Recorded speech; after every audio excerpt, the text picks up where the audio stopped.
राम राम दोस्तों, मेरे चैनल से जुड़ने के लिए सब्सक्राइब का बटन दबाइए और मेरे चैनल पर अपलोड होने वाले नए वीडियो को सबसे पहले देखने के लिए सामने लगी हुई घंटी को प्रेस करना ना भूलें। राम राम, जय हिंद।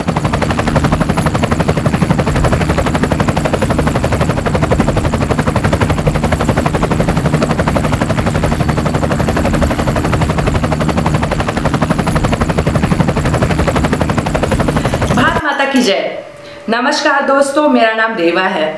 सबसे पहले तो मैं आपको बताना चाहूंगी कि मैं इंडिया आई हुई हूँ खास करके वोट देने के लिए, और मैं आप सभी से आग्रह करना चाहूंगी कि घर से बाहर निकलिए और अपने अधिकार, अपने ताकत का भरपूर इस्तेमाल करिए। इस लोकसभा चुनाव वोट अवश्य करिए।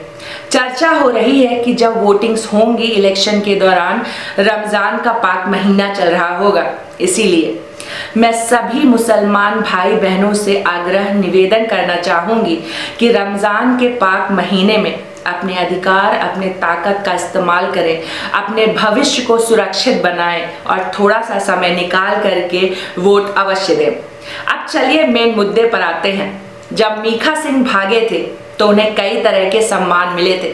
सबने कहा था भाग मीखा भाग, और मीखा जी जितना भागे उन्हें उतना ज़्यादा सम्मान मिला, उन्हें गोल्ड मेडल मिला। लेकिन ज़रूरी नहीं है कि हर किसी के भागने पर उसे सम्मान मिले। जैसे कि अब राहुल गांधी भाग रहे हैं लेकिन उन्हें सम्मान नहीं मिल रहा है, बल्कि उनका मजाक उड़ाया जा रहा है।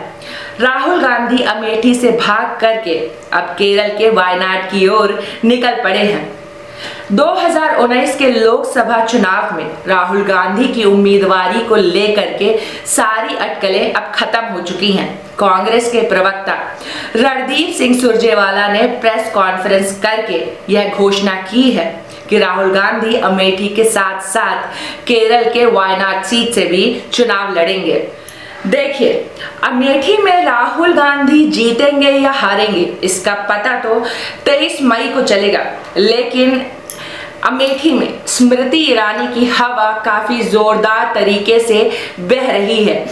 और रही बात केरल के वायनाड सीट की, तो केरल में राहुल गांधी की जीत में काफी संदेह है, क्योंकि केरल वामपंथियों का गढ़ है। केरल में अब कांग्रेस के लिए कोई जगह नहीं बची हुई है, क्योंकि केरल में जो कांग्रेस की जगह थी उसे भाजपा ने कवर कर लिया है। खुलेआम सड़कों में गौकसी, और कांग्रेस ने जिस तरीके से इस विषय में दोगलापन दिखाया है, चुप्पी साधी है, उसका परिणाम है कि जो जगह कांग्रेस की थी केरल में उसे भाजपा ने कवर कर लिया है। अमेठी में राहुल गांधी को स्मृति ईरानी की वजह से काफी मुश्किलों का सामना करना पड़ रहा है, इसमें कोई दो राय नहीं है, कोई संशय नहीं है। इसीलिए राहुल गांधी केरल की ओर भाग रहे हैं। राहुल गांधी को विश्वास है कि वह केरल से जीत जाएंगे, क्योंकि केरल में मुसलमान और जो क्रिश्चियन वोटर्स हैं उनका जो परसेंटेज है, प्रतिशत है, काफी हाई है। लेकिन मुझे ऐसा लगता है कि राहुल गांधी को अब अपना राजनीतिक सलाहकार बदल लेना चाहिए। वैसे भी सोनिया गांधी के राजनीतिक सलाहकार अहमद पटेल की वजह से कांग्रेस को काफी नुकसान हो चुका है। देखिए, अब केरल में या तो लेफ्ट है या तो भाजपा है। अगर अब कोई चमत्कार होता है, कांग्रेस जीत जाती है, तो वो बात अलग है, वरना राहुल गांधी को केरल की वायनाड सीट में भी काफी मशक्कत करनी पड़ेगी, क्योंकि पिछले 1-1.5-2 साल में राहुल गांधी ने जो जनेऊधारी बन करके मंदिर मंदिर जाने का खेल रचा है, वह मुस्लिम वोटरों और क्रिश्चियन वोटरों के दिमाग में कोई अच्छी छवि नहीं छोड़ पाएगा। अब देखते हैं कि राहुल गांधी मुसलमान और क्रिश्चियन वोटरों को लुभाने के लिए क्या पहनते हैं, कहां जाते हैं और क्या करते हैं। हालांकि अभी तो फिलहाल राहुल गांधी को अपने राजनीतिक सलाहकार को बदलने की बहुत ज्यादा आवश्यकता है। राहुल गांधी ने अमेठी को जो पीठ दिखाई है वो तो दिखाई ही है, लेकिन राहुल गांधी ने केरल जा करके वामपंथियों को भी मुंह चिढ़ा दिया है। अमेठी में भाजपा और केरल में वामपंथी लेफ्टिस्ट दोनों ही राहुल गांधी को हराने के लिए कोई भी कसर नहीं छोड़ने वाले हैं। राहुल गांधी की हालत अब उस ईंट की तरह हो गई है जिसे दोनों तरफ से पकना ही पकना है, लेकिन यह पकना परिपक्वता के बारे में नहीं है, यह पकना बहुत ही नुकसानदेह है। राहुल गांधी की हालत उस पुरुष की तरह हो गई है जो दो स्त्रियों के बीच फंस जाता है और झुलस झुलस सा जाता है। राहुल गांधी ने एक साथ दो नावों में पांव रखने की जो गलती की है, इसका अंदाजा लगा पाना बहुत मुश्किल है। अब आप कहेंगे कि पहले भी तो नेता नपाड़ी एक साथ दो सीटों से चुनाव लड़ते आ रहे हैं। जी हाँ, आपने एकदम सही कहा।